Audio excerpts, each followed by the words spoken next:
Last month, the Boston Globe brought us the heartbreaking story of Austin Reeves.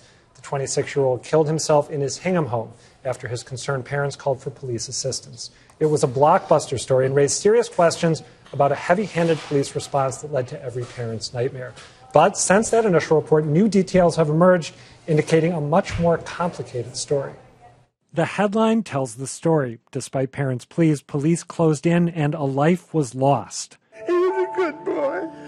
A clearly grieving Russell Reeves describes the night his son died, how Austin had been upset over a breakup, how he and his wife were concerned with his state of mind, and calls to Hingham police for assistance. When the police came here, he was upstairs with the dog, just fine. All right. And I said, so what's the rush here? Where's the imminent threat? Reeves says police quickly mobilized into a heavily armed SWAT operation in spite of his desperate pleas to de-escalate. If they just listened. I told them if you push him into a corner, he's going to die. At some point during the hours-long standoff, Austin turned a handgun on himself. A police camera found his body inside the home. The Globe noted that Hingham police declined comment, citing an investigation. Still, Reeves' story of a welfare check gone bad clearly resonated and was picked up by other media outlets, including WGBH. He's going to kill himself. Leave him alone. Turn the lights out. I didn't know the lights were on all night long, and they were bullhorning him and throwing rocks at it. It was terrible. But days later, the Patriot Ledger obtained a call to police that night from Austin's former girlfriend. I have been having some threatening calls from an ex-boyfriend claiming that he's going to come over here, kill himself, and also kill my boyfriend. Just so you know, he's also in possession of a handgun. The girlfriend's call doesn't necessarily justify how police responded that night, but it does present a more complicated story than originally presented. I am sympathetic to the Globe here because the Hingham police were not talking when they wrote the initial piece. But that said, there was a tone to the news story, and I would say to an even greater extent in the very smooth, effectively produced video package they put together that made it clear to me that the Globe had chosen sides here, that they were basically accepting the father's claim that the police did something they should not have done. And I think it's really risky, as this story shows, to choose sides when you don't have all the information, because learning that, among other things, the son may have threatened the boyfriend of his ex-girlfriend with lethal violence, that really complicates the narrative. I'm not so sure that you can't have both at the same time. That you can't have a situation where you can be sympathetic to the family. I mean, that's clearly a tragic situation. They lost their son. That's undisputable that that's going to be a heartbreaking story. But also, I think you can raise questions about whether that response was over the top. And now we don't know whether that response provoked the suicide. We don't even know when the suicide occurred. It could have been before the SWAT team arrived. But I think the question is, the young man was apparently in a location that was very secure at the time. Did they have to act to the extent that they did? And could that action have provoked it? I think that's a fair question for the Globe to have raised. So I don't see these as necessarily mutually exclusive responses. I had an editor once who told me that the truth is what you know at deadline.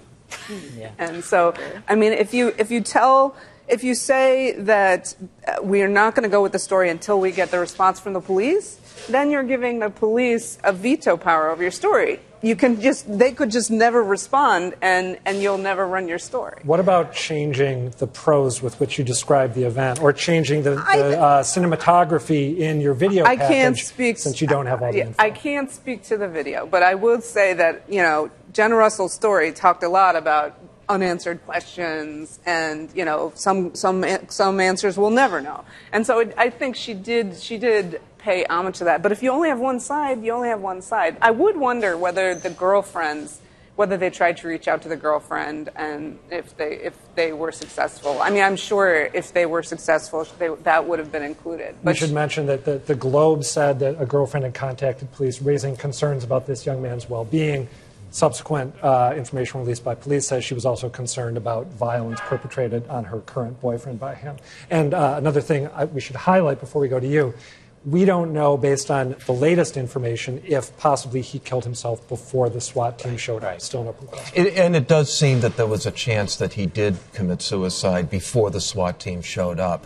I think Farah raises an important point, and that is we don't let officialdom dictate to us how we go about doing our story. And it was clear, and I singled out that Globe story at the time as just being a tremendous piece of important storytelling, but it was clear in reading it at the time that there was the missing from that was the perspective of the police. But that was a choice that the police made. Later we found out more, and I think it's become more nuanced. But I have to say, even in that original Globe story, it was pretty clear that this was an incredibly complicated, complex situation, and that we did not know all the facts. It's always a delicate dance when you have a breaking situation that way and there is a lot of trauma and drama as to when to go with it if you cannot get an official response from those who are investigating and from the police. So I think that given that the Globe reporter did what you're supposed to do. We don't know everything. Here's what happened. It feels very tragic. We're talking about a situation of a suicide and a troubled person. Now, the problem will become if you don't follow up when you do know something to say, now here's what we know. But they did that. So, and then in that context, here's what we know.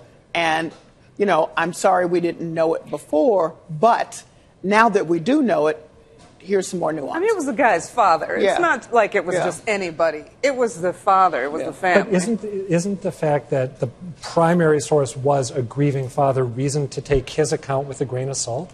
I mean, I feel like she did that. She even mentioned that he had this long-running dispute with the town. So he's sort of. She mentioned he had run-ins in the past. Not that he, as the Patriot Ledger went on to report, had apparently sued the police department before. Well, so that she may not have known. Yeah. I know 1-on-4 fights are hard to win, and I think I'm in one here. But I would, raising good points. Anyone reading that initial piece and watching that video would come away thinking the police behaved wrong here. And when you report complicating details after the fact, they never have the punch that initial splash is. Well, if I were discussing this with my students, I would ask them a question. Would you have run with the story when the Globe did, or would you say, this is worth waiting for the police report? There is a third option, though, and that's tell the story in a different way than the Globe did. Well, maybe what you're really responding to, and you're right, is that the nuance is left out if you have the double punch of a video and a story.